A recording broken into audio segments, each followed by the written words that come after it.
Hello everyone, welcome to Navigate Coaching.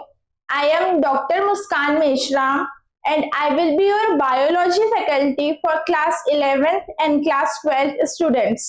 जैसे कि मैंने आपको प्रीवियस वीडियो में बताया था कि हमारे इस YouTube चैनल में आपके लिए हम कुछ डेमो लेक्चर्स अपलोड करने वाले, जिससे आपको आइडिया लगे कि हमारा वे ऑफ टीचिंग क्या है। तो क्लास 11 का डेमो लेक्चर हमने ऑलरेडी अपलोड कर चुका है, अगर आपने नहीं देखा होगा तो देख लीजिए। और आज क्लास 12 का हम एक डेमो लेक्चर अपलोड करने जा रहे हैं जिसका नाम है ह्यूमन रिप्रोडक्शन। तो क्लास 12 का सेकेंड चैप्टर ह्यूमन रिप्रोडक्शन, अगर आप बोर्ड के पॉइंट ऑफ व्यू से देखेंगे तो बहुत इंपॉर्टेंट चैप्टर है, इससे काफी कुछ क्वेश्चंस बनते हैं। तो वही स्टार्ट करते हैं। तो ह्यूमन रिप्रोडक्शन स्टार्ट करने से पहले अपन टॉपिक का मीनिंग समझते हैं कि ये चैप्टर अपन को क्या एक्सप्लेन करेगा। Human and reproduction. Human means जो अपन इंसान है, अपना साइंटिफिक नेम क्या है? Human being. तो वहां से ये वर्ड लिया गया है ह्यूमन एंड रिप्रोडक्शन। अगर अपन रिप्रोडक्शन को फोकस करें तो it is made up of two words, one is re and other one is production. Re means again and production का मतलब ले लो फॉर्मेशन। ठीक है, तो अब अपन को चैप्टर का मीनिंग क्लियर हो चुका है। ह्यूमन रिप्रोडक्शन मतलब ह्यूमन का अगेन फॉर्मेशन होगा।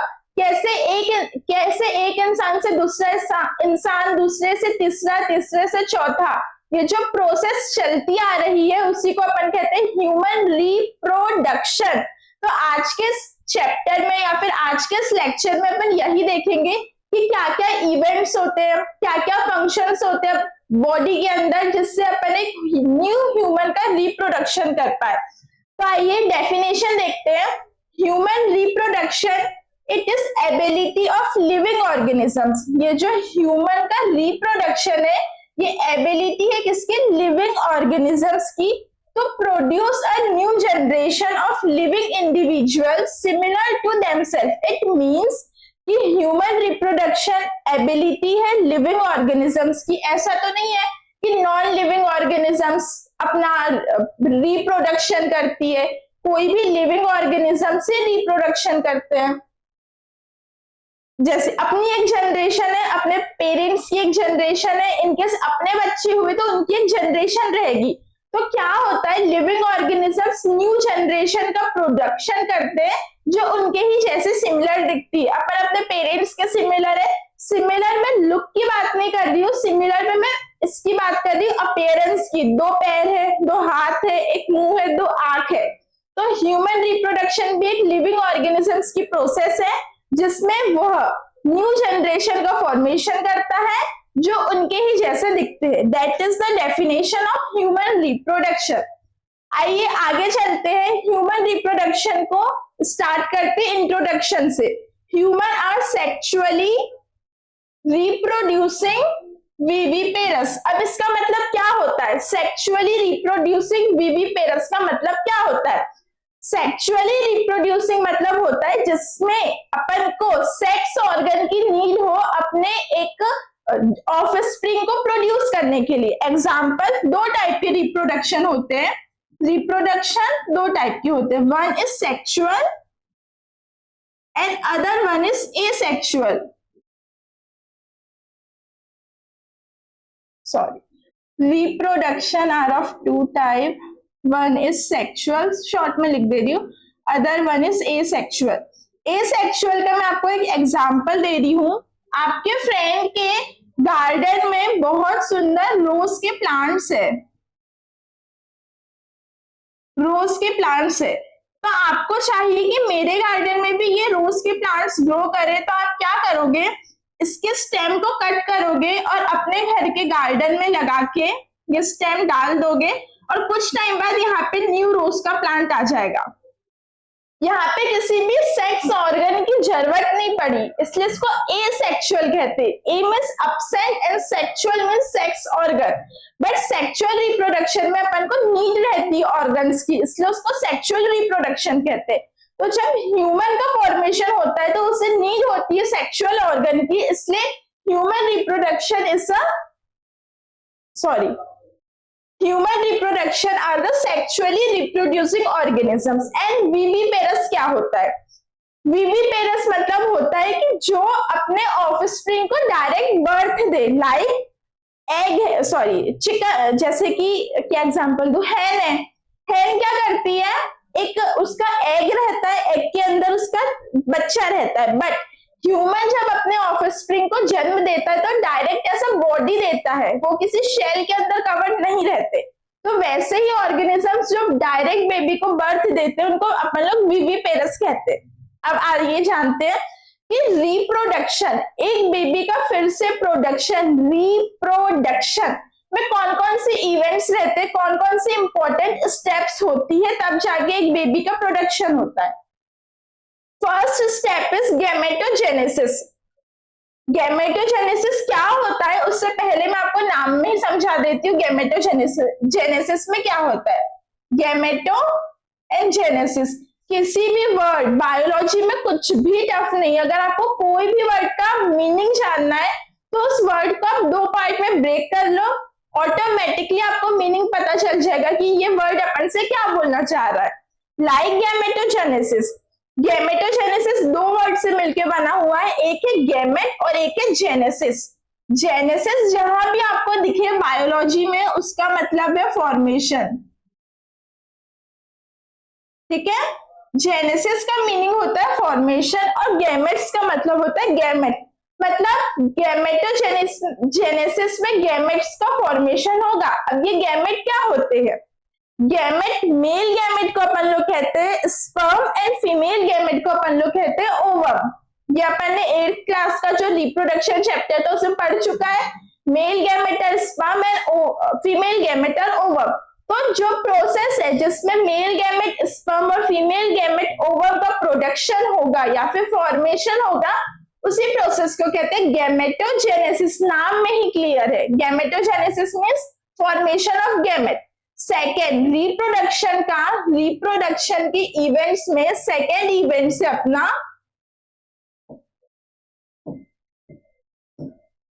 इंसेमिनेशन। अगेन इंसेमिनेशन को अपन दो वर्ड में ब्रेक डाउन करेंगे, तो one is in and other one is semination. मतलब कि इंसेमिनेशन में क्या होता है, जो मेल गैमेट स्पर्म का फॉर्मेशन हुआ है उसका फीमेल बॉडी में अपन लोग फीमेल बॉडी के ओवम से रीच करवाने की प्रोसेस को इंसेमिनेशन कहते हैं। इन मतलब कि इनसाइड फीमेल बॉडी, सेमिनेशन मतलब सीमन। सीमन क्या होता है बताऊंगी, अभी के लिए आप सीमन को ऐसे स्पर्म ही लेके चलो। तो वो प्रोसेस जिसमें स्पर्म का ट्रांसफर होता है फीमेल जेनाइटल ट्रैक में, उसको अपन लोग कहते हैं इंसेमिनेशन। अब आप पूछोगे ये फीमेल जेनाइटल ट्रैक क्या है, तो जब अपन लोग फीमेल रिप्रोडक्टिव स्ट्रक्चर पढ़ेंगे तब अपन अच्छे से समझेंगे कि फीमेल जेनाइटल ट्रैक क्या होता है। तब तक के लिए अभी आप बस इतना याद रखो, इंसेमिनेशन इनसाइड सीमन जाएगा किसके अंदर, फीमेल बॉडी के। Third one is fertilization. अपन को फर्टिलाइजेशन पता है, fusion of male and female gamete are called fertilization. Fertilization का इंग्लिश में कोई मीनिंग है नहीं और फर्टिलाइजेशन याद करना उतनी बड़ी कोई डील है नहीं, इसलिए अपन लोग ऐसा फर्टिलाइजेशन डेफिनेशन देख लेते हैं, fusion of male and female gamete. क्यों बड़ी बात नहीं है, क्योंकि अपन इस वर्ड से यूज टू है, अपन इस वर्ड्स को पहले भी पढ़ चुका है, तो अपन को पता है फर्टिलाइजेशन क्या होता है। फोर्थ प्रोसेस इवेंट होता है इम्प्लांटेशन। इम्प्लांटेशन की पहले डेफिनेशन देखते आओ। इम्प्लांटेशन अटैचमेंट होगा, ओके, किसका, ब्लास्टोसिस्ट इन यूटेराइन वॉल। अब ये ब्लास्टोसिस्ट क्या है और ये यूटेराइन वॉल क्या है, तो उसके लिए आपको एक स्ट्रक्चर बना के दिखाना पड़ेगा।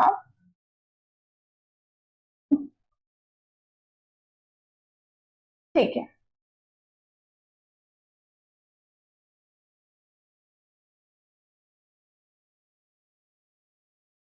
ठीक है, ये क्या होती है, ये अपना फीमेल रिप्रोडक्टिव सिस्टम का एक बहुत रफ सा डायग्राम है। बस आपको दो टर्म्स एक्सप्लेन करना है मुझे, blastocyst and what is uterine wall, इसलिए मैंने ये स्ट्रक्चर बनाया है। अपन ने पढ़ा fertilization is fusion of male and female gamete.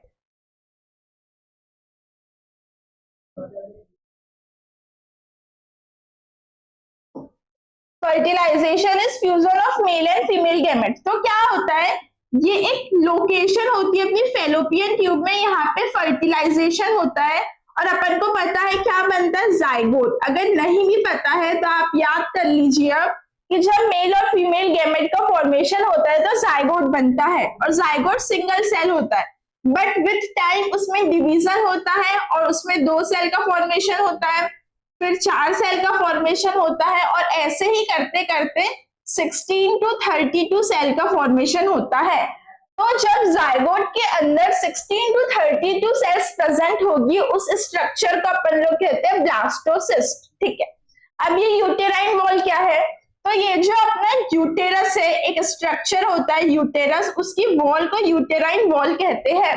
तो जाइगोट ब्लास्टोसिस्ट में कन्वर्ट होता है और ये यूटेराइन वॉल में आके अटैच होता है, और फिर यहाँ पे बेबी का और डेवलपमेंट होता है 9 मंथ के पीरियड के लिए। तो जो फर्स्ट स्टेप होती है ब्लास्टोसिस्ट का यूटेराइन वॉल में आके एम्बेडेड होना, उसी को अपन लोग क्या कहते हैं, इम्प्लांटेशन।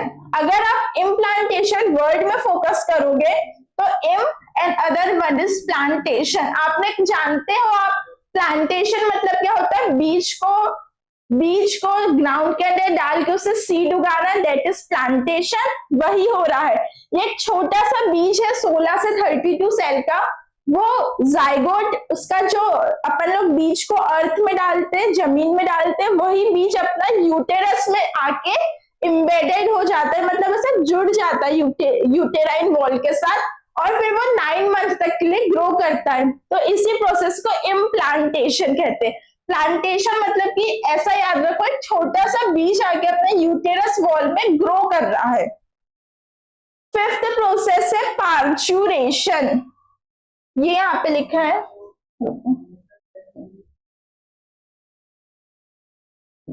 फिफ्थ प्रोसेस है पार्चुरेशन, सॉरी, फिफ्थ प्रोसेस है गैस्ट्रेशन, फिर सिक्स्थ प्रोसेस है पार्चुरेशन। ओके, फिफ्थ प्रोसेस है गैस्ट्रेशन। तो इसमें क्या होता है, 9 मंथ के लिए जो बेबी का डेवलपमेंट होता है मदर की बॉडी के अंदर, उस 9 मंथ के पीरियड को अपन लोग कहते हैं गैस्टेशन। ऐसा याद रखो, 9 मंथ के लिए कोई एक गेस्ट, वो गेस्ट कौन है, बेबी। कहाँ है, मदर की बॉडी में है, ठीक है, यूटेरस में। तो गेस्टेशन क्या हो गया, गेस्ट आया 9 मंथ के लिए, तो the period of 9 month inside women body of foetus are called gestation. Last is event in delivery of body and that is parturition. अब देखो ये सिक्स्थ है पार्चुरेशन।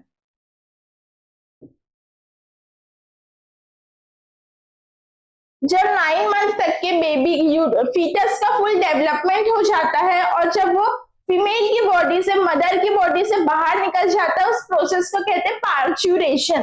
पार्चुरेशन का अपना कोई इंग्लिश में प्रॉपर वर्ड नहीं है जो अपन मीनिंग समझ के एक्सप्लेन कर ले, बट एक ट्रिक बता सकती हूँ जिससे आपको याद रहेगा पार्चुरेशन का मीनिंग क्या होता है। ऐसा याद रखो, पार्चुरेशन मीन्स पार्ट 2। ट्रिक क्या है पार्चुरेशन की,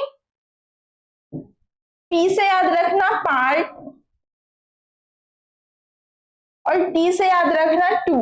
मतलब अब जो फीमेल की बॉडी के अंदर फीटस था वो बाहर निकल चुका है, 2 इंडिविजुअल बन चुके हैं, one is mother and other is baby. तो 2 पार्ट बन गए, मतलब बेबी का पार्चुरेशन हो गया, इसको अपन लोग कहते हैं पार्चुरेशन। तो यही 6 इवेंट्स होते हैं जो रिप्रोडक्शन के लिए इंपॉर्टेंट होते हैं। सबसे पहला गैमेटोजेनेसिस, नाम में ही क्लियर है, गैमेट बनेगा, gametogenesis. Second one is insemination, third one is fertilization, fourth one is implantation, fifth one is gestation and sixth one is parturition.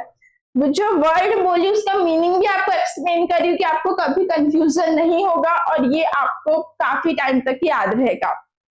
अब आइए जानते हैं, ये जितने भी अभी अपन ने 6 रिप्रोडक्टिव इवेंट्स पढ़े, वो क्या होते हैं आफ्टर प्यूबर्टी होते हैं। तो अब आखिर प्यूबर्टी क्या होती है? आपने देखा होगा जब बच्चे छोटे रहते तो ये टफ रहता है डिफरेंशिएट करना कि लड़का है या लड़की है, but with some time body में डेवलपमेंट्स होते हैं, लाइक फीमेल की पिच हाई हो जाती है, बॉय की बॉडी में मस्कुलर कैरेक्टरिस्टिक बढ़ जाती है, स्ट्रेंथ बढ़ जाती है, बियर्ड्स आ जाती है। तो अपन लोग इजिली डिफरेंशिएट कर पाते हैं बॉय और गर्ल की बॉडी में, बट बचपन में डिफरेंशिएशन करना डिफिकल्ट रहता है। तो एक एज होती है प्यूबर्टी, उस एज में रिप्रोडक्टिव ऑर्गन का डेवलपमेंट होता है, उसके कारण हार्मोन सिक्रीशन होता है और वो हार्मोन बॉडी को ये कैरेक्टर्स प्रोवाइड करते हैं। बॉयज को कैरेक्टर आप देखे होंगे, बॉयज की मसल्स रहती है, उनकी वॉइस, उनके वोकल कॉर्ड्स बहुत बड़े रहते हैं, उनकी बियर्ड्स रहती है। फीमेल की बॉडी में मेमरी ग्लैंड का डेवलपमेंट होता है, उनकी वॉइस की पिच थिन हो जाती है, ये सब डेवलपमेंट्स होते हैं प्यूबर्टी में। तो क्या होती है प्यूबर्टी की definition? It is the state, ये एक स्टेट है when a child become sexually mature and capable of reproduction. मतलब कि जो बच्चा था अब वो मैच्योर हो गया, सेक्सुअली मैच्योर हो गया है, वो कैपेबल है रिप्रोडक्शन, मतलब कि अपने जैसा ह्यूमन बीइंग का प्रोडक्शन करने में, दैट इज प्यूबर्टी। और उसके साथ साथ काफी कुछ चेंजेस भी आते हैं जो मैंने आपको बताई।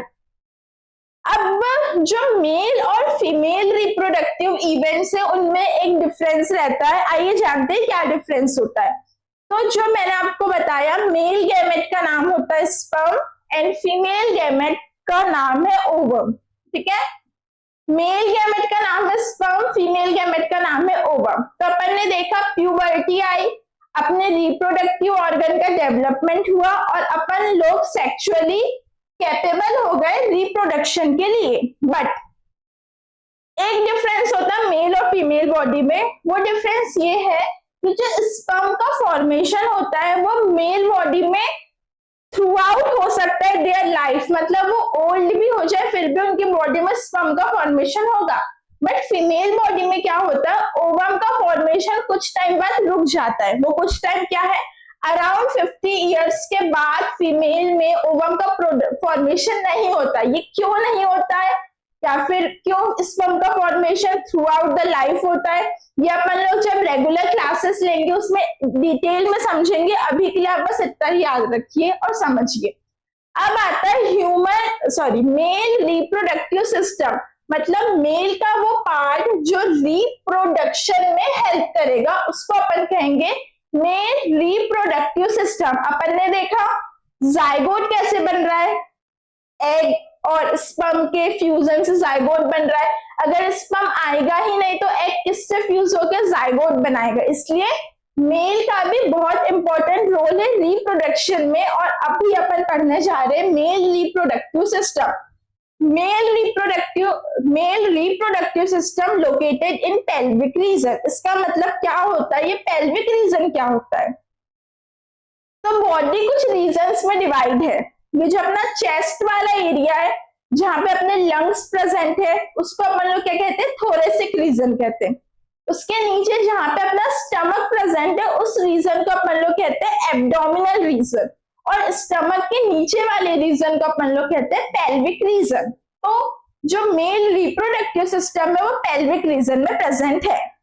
इसमें क्या क्या है, it include pair of testis, accessory duct, accessory gland and external genitalia.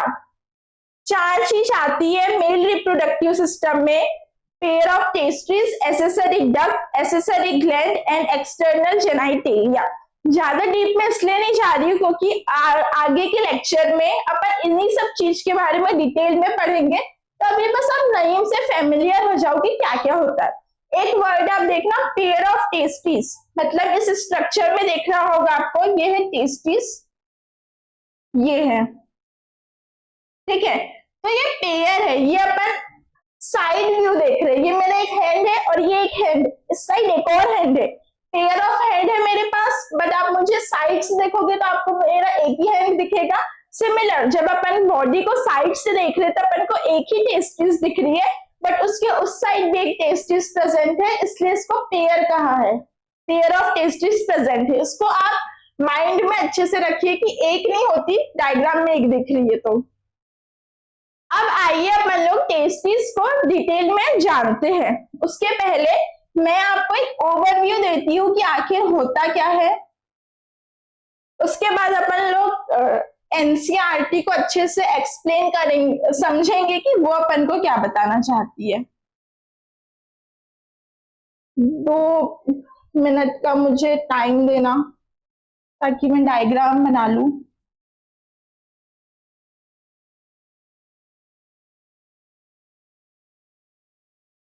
Diagram बना लूंगी, फिर आपको एक्सप्लेन करूंगी तो आपको बहुत इजी पड़ेगा।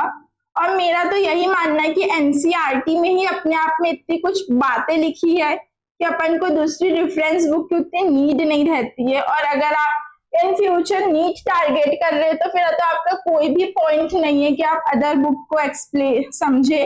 अगर आप एनसीईआरटी ही अच्छे से डिटेल में एक्सप्लेन कर लेंगे मेरे साथ, क्लास 11th में ही आप एनसीईआरटी मास्टर कर लेंगे तो आपको नीट के एग्जाम में फ्यूचर में कोई भी प्रॉब्लम नहीं आएगी। इस बात की गारंटी मैं दे रही हूँ क्योंकि मैं बहुत बेसिक से आपको एनसीईआरटी टीच कर रही हूँ।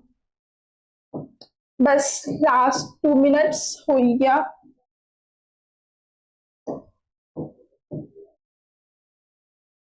ठीक है, चलो समझते क्या होता है। सबसे पहले मैं आपको ऊपर ऊपर से बता देती हूँ कि टेस्टिस होती क्या है, कहाँ लोकेटेड रहती है, उसका स्ट्रक्चर क्या होता है। तो ये एक पाउच लाइक स्ट्रक्चर में प्रेजेंट रहती है। इस पाउच लाइक स्ट्रक्चर को अपन लोग क्या कहते हैं, स्क्रोटम कहते हैं। तो ये क्या है अपना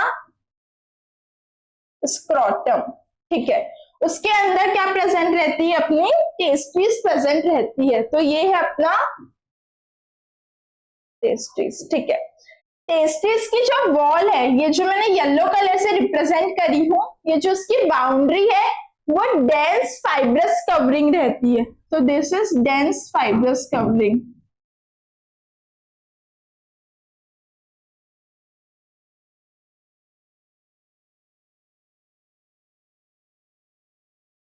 ओके, ये क्या है, डेंस फाइब्रस कवरिंग है, ठीक है। अभी इतना ही समझते हैं। क्या लिखा है, testes are situated outside the abdominal cavity within a pouch called scrotum। क्या मतलब है, जो टेस्टिस है, मैंने आपको क्या बताया अभी, एब्डोमिनल कैविटी कौन सा पार्ट होता है, जिस पार्ट में अपना स्टमक है। तो जो अपना स्टमक है, अपने इंटेस्टाइन है, अपनी पेनक्रियास है, ये सब कहाँ प्रेजेंट है। अगर आप ये सब कुछ भी रिलेट नहीं कर पा रहे हो कि कौन से ऑर्गन के नाम मैं ले रही हूँ तो कोई दिक्कत की बात नहीं है, अपन लोग इसको रेगुलर क्लास में और डिटेल में जान लेंगे। बट अभी आप इतना याद रखो कि कुछ ऑर्गन्स प्रेजेंट रहते हैं अपने स्टमक के आसपास, उनके ही नाम है। तो जहां पे स्टमक प्रेजेंट रहता है उसको अपन कहते हैं एब्डोमिनल कैविटी। पर जो अपनी टेस्टिस प्रेजेंट है वो एब्डोमिनल कैविटी के बाहर प्रेजेंट है। ये डायग्राम में आपको दिख रहा है, ये एब्डोमिनल कैविटी है, इसके थोड़े से बाहर, ये बाहर प्रेजेंट है अपनी टेस्टिस, ठीक है। वो एक पाउच में प्रेजेंट है, ये आपको पाउच दिख रहा होगा, एक पाउच लाइक स्ट्रक्चर में प्रेजेंट है। वो पाउच ये है और इस पाउच को अपन लोग कहते हैं स्क्रोटम। यही मैंने यहाँ पे आपको एक्सप्लेन करा है कि टेस्टिस ये है, ये एक पाउच में प्रेजेंट है, दैट इज स्क्रोटम, ठीक है। अब अपन जानते हैं कि स्क्रोटम में क्यों प्रेजेंट है। तो scrotum help in maintaining the low temperature of the testis. Scrotum help करता है टेस्टिस को लो टेम्परेचर मेंटेन करने के लिए। बट टेस्टिस को क्या नीड है, लो टेम्परेचर की। तो अपन को पता है अपनी बॉडी का टेम्परेचर 37 डिग्री सेल्सियस है। बट जो स्क्रोटम है, जो एब्डोमिनल कैविटी के बाहर प्रेजेंट है, वो टेस्टिस को 2 से 2.5 डिग्री सेल्सियस कम टेम्परेचर प्रोवाइड करता है। इससे क्या होता है, जो स्पर्म का फॉर्मेशन होता है वो इफेक्टिव होता है, क्योंकि स्पर्म के फॉर्मेशन के लिए अपन को 2 से 2.5 डिग्री सेल्सियस टेम्परेचर कम चाहिए। और इसी प्रोसेस को अपन लोग कहते हैं स्पर्मेटोजेनेसिस। स्पर्मेटो मतलब स्पर्म और जेनेसिस मतलब मैंने आपको अभी बताई थी क्या होता है, फॉर्मेशन। आइए अब पढ़ते समझते लिखा क्या है। Scrotum help in maintaining the low temperature of the testes. ठीक है, स्कॉर्टम हेल्प कर रहा है टेस्ट्रीज को लो टेम्परेचर मेंटेन करने के लिए। अब देखते हैं 2 से 2.5 degree Celsius lower than normal internal body temperature necessary for spermatogenesis. मैंने आपको यही बताया अभी कि स्पर्मेटोजेनेसिस के लिए जो अपना नॉर्मल टेम्परेचर है 37 डिग्री सेल्सियस, उससे 2 से 2.5 डिग्री सेल्सियस कम टेम्परेचर चाहिए रहता है, और वही हेल्प करता है स्क्रोटम। अब अपन लोग टेस्टिस का शेप देखेंगे तो ओवल शेप का होता है। कुछ भी चीज अब ओवल हो तो इसका मतलब उसकी लेंथ ज्यादा होगी। तो यस, इसकी लेंथ है 4 से 5 सेंटीमीटर और इसकी ब्रेथ है 2 से 3 सेंटीमीटर। ठीक है, ये टेस्टिस का ओवरव्यू हुआ। अब जानते कि ये सब मैंने क्या बना के रखी हूँ। तो जो टेस्टिस होती है उसकी कवरिंग होती है डेंस फाइब्रस कवरिंग होती है, और उसके अंदर कंपार्टमेंट होते हैं। ये जो दिख रहा है ना 1 2 3 4 5 6 7 8, ये ऐसे कंपार्टमेंट होते हैं, और ऐसे होते हैं 250 कंपार्टमेंट।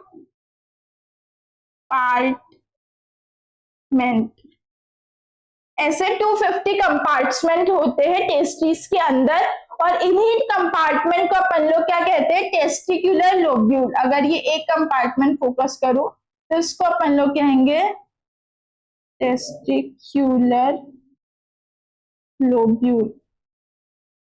ठीक है, इतनी बात समझ आई। टेस्टिस स्कॉर्टम जैसे पाउच में प्रेजेंट है, उसकी outer membrane dense fibrous covering है, उसके अंदर कंपार्टमेंट है, मतलब बहुत सारे रूम्स अवेलेबल है। कितने रूम्स अवेलेबल है? 250 रूम्स अवेलेबल है।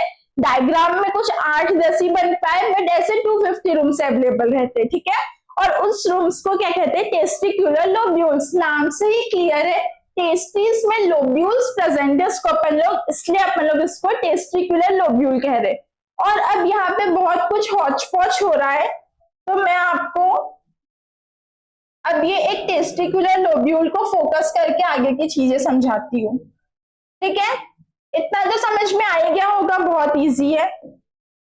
टेस्टिकुलर लोब्यूल, यहाँ पे शॉर्ट सा डायग्राम बना देती हूँ। ये अपना स्कॉर्टम रहा, इसके अंदर टेस्टिस रही, और इसके अंदर ये बहुत सारे लोब्यूल्स है, दैट इज टेस्टिकुलर लोब्यूल। तो अगर मैं एक टेस्टिकुलर लोब्यूल को फोकस करूं तो वो कुछ ऐसा दिखेगा, और इस टेस्टिकुलर लोब्यूल के अंदर 3 ट्यूब प्रेजेंट रहती है। 3 नहीं रहती, 1 से 3 ट्यूब रहती है, और इस ट्यूब को अपन लोग कहते हैं सेमिनिफेरस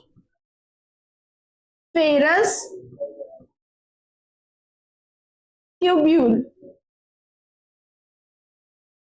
ठीक है, इसको अपन लोग क्या कहते हैं, सेमिनिफेरस ट्यूब्यूल।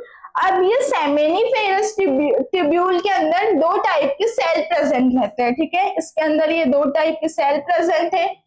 एक सेल को अपन लोग कहते हैं मेल जर्म सेल, और ये अदर टाइप के सेल को अपन लोग कहते हैं सर्टोली सेल। बस, टेस्टिस स्कॉर्टम में प्रेजेंट है। भाई मैं इतने बार तुमको डेमो क्लास में रिवाइज करवा रही हूँ कि तुम्हारे माइंड में ये बातें बैठ जाएगी। टेस्टिस का डायग्राम तुम्हारे दिमाग में बैठ जाएगा, उसका स्ट्रक्चर क्या होता है ये बैठ जाएगा। ये बहुत बड़ी बात नहीं है, 1-2 रिवीजन की ही बात है।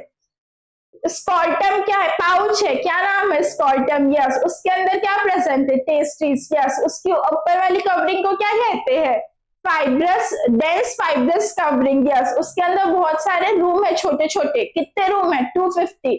हर रूम को क्या कहते हैं, टेस्टिकुलर कंपार्टमेंट। कंपार्टमेंट के अंदर कितने कितने ट्यूब्यूल्स है, 3 ट्यूब्यूल्स है। यस, क्या नाम है, सेमिनिफेरस ट्यूब्यूल। ट्यूब्यूल के अंदर 2 सेल है, एक है मेल जर्म सेल और अदर है सर्टोली सेल।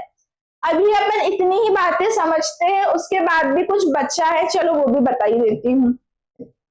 अब ये जो सेमिनिफेरस ट्यूब्यूल है उनके बीच में स्पेस रहती है। ठीक है, इस स्पेस को अपन लोग क्या कहते हैं, इंटरस्टिशियल स्पेस। शॉर्ट में लिख रही हूँ, अभी अपन जब नोट्स देखेंगे तो वहां पे सब डिटेल में लिखा है इंटरस्टिशियल स्पेस। और इंटरस्टिशियल स्पेस में एक सेल प्रेजेंट रहता है। अब जो इंटरस्टिशियल स्पेस में सेल प्रेजेंट है तो उसका नाम भी इस स्पेस से रिलेटेड होगा। इसमें क्या लॉजिक है, तो वही नाम है उसका, इंटरस्टिशियल सेल। इंटरस्टिशियल स्पेस में एक सेल प्रेजेंट है, उस सेल का नाम है इंटरस्टिशियल सेल, और उसी सेल को अपन लोग, ठीक है, ये अभी आगे बताती हूँ, उसका नाम है इंटरस्टिशियल स्पेस। ठीक है, इतना समझ आया? अगर नहीं आया तो एक और अप्रोच से बताती हूँ। इमेजिन करो एक फैक्ट्री है, वो फैक्ट्री स्पर्म का प्रोडक्शन करती है। ठीक है, तो फैक्ट्री एक पाउच में प्रेजेंट है, इमेजिन करना पाउच में प्रेजेंट है, वो पाउच का स्क्रोटम है। फैक्ट्री कौन सी? टेस्ट्रीज है फैक्ट्री। फैक्ट्री के अंदर बहुत सारे रूम है, वो रूम कौन से? Testicular lobules. कितने रूम है फैक्ट्री के अंदर? 250 रूम है। हर रूम में 3 मशीन प्रेजेंट है। वो मशीन क्या है? यहाँ पे सेमिनिफेरस ट्यूब्यूल है। ठीक है, हर रूम में 3 मशीन प्रेजेंट है। मशीन में 2 स्विच है। ठीक है, सेमिनिफेरस ट्यूब्यूल में जैसे 2 सेल है, वैसे ही मशीन में 2 स्विच है। एक स्विच का नाम है male germ cell, other switch का नाम है सर्टोली सेल। ठीक है, अब इनका फंक्शन देखेंगे। और जो मशीन, मान लो जिस भी रूम में तुम बैठे हो वो एक टेस्टिकुलर लोब्यूल है, उसमें 3 मशीन प्रेजेंट है, बट उसके उन 3 मशीनों के बीच में स्पेस है, उस स्पेस को कहते हैं इंटरस्टिशियल स्पेस। नाम से ही समझ आ रहा है, इंटर मतलब इन बिटवीन, मशीन के बीच में स्पेस प्रेजेंट है, उसको कह रहे हैं इंटरस्टिशियल स्पेस। उस स्पेस में भी एक बटन प्रेजेंट है। ठीक है, उस बटन को क्या कहते हैं? Interstitial cell. सो सिंपल, अपना टेस्ट्रीज एक फैक्ट्री है।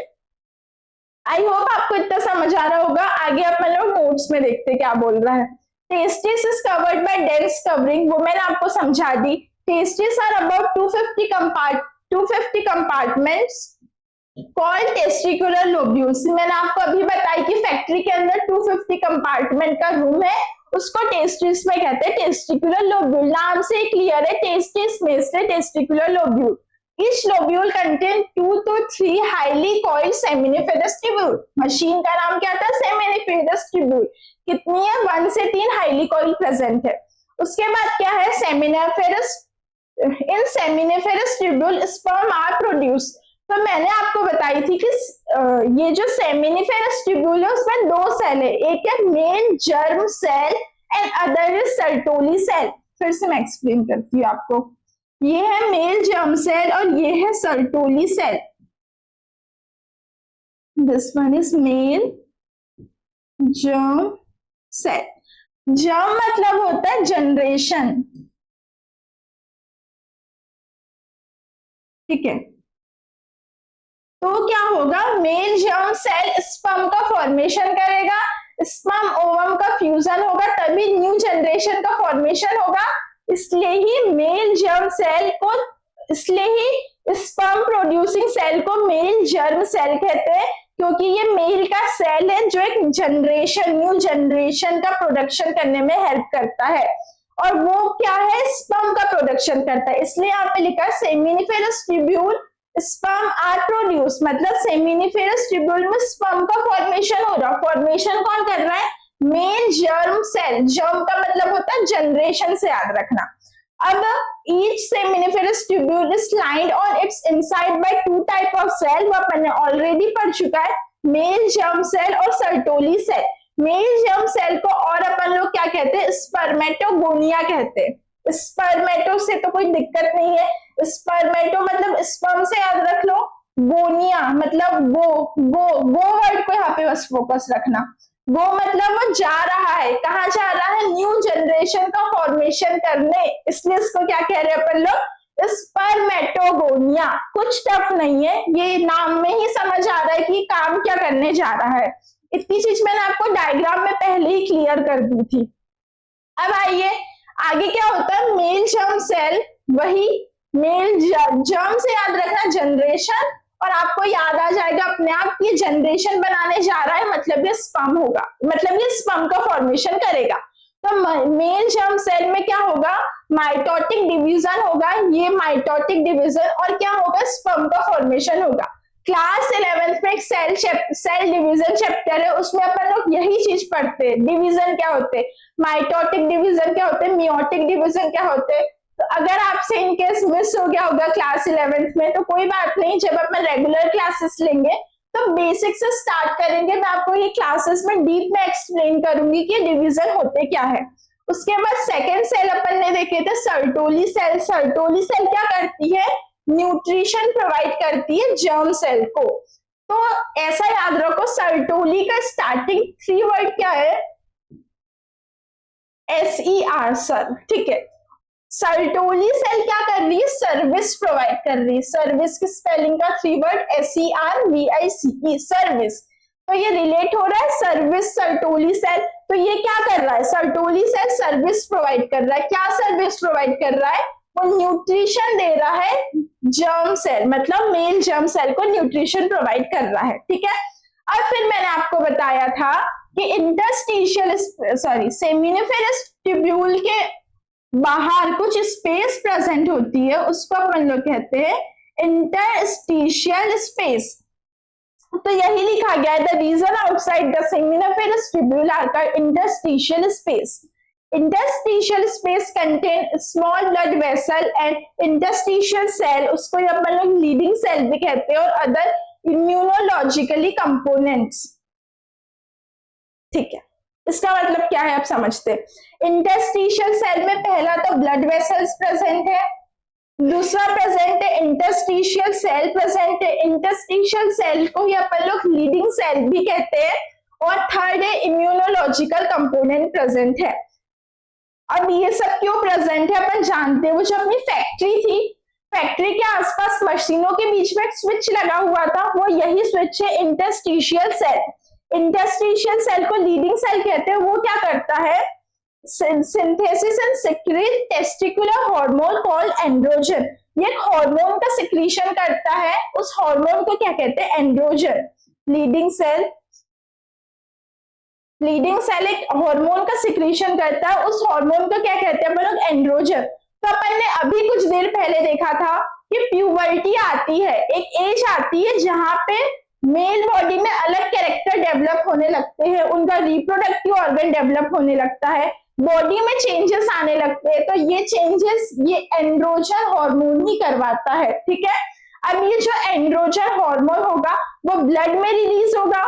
जब उसको पूरी बॉडी में जाना है तो उसको ब्लड में रिलीज होना जरूरी है, इसलिए यहाँ पे ब्लड वेसल्स प्रेजेंट है ताकि डायरेक्ट ब्लड में रिलीज हो जाए, और ताकि ये जो मेल जर्म सेल स्पर्म का फॉर्मेशन कर रहा है वहां पे कोई इंफेक्शन आके अटैक ना कर दे, इसलिए यहाँ पे इम्यूनोलॉजिकली कंपोनेंट सेल प्रेजेंट रहते हैं जो sperm forming cell male germ cell को प्रोटेक्ट करके रखे।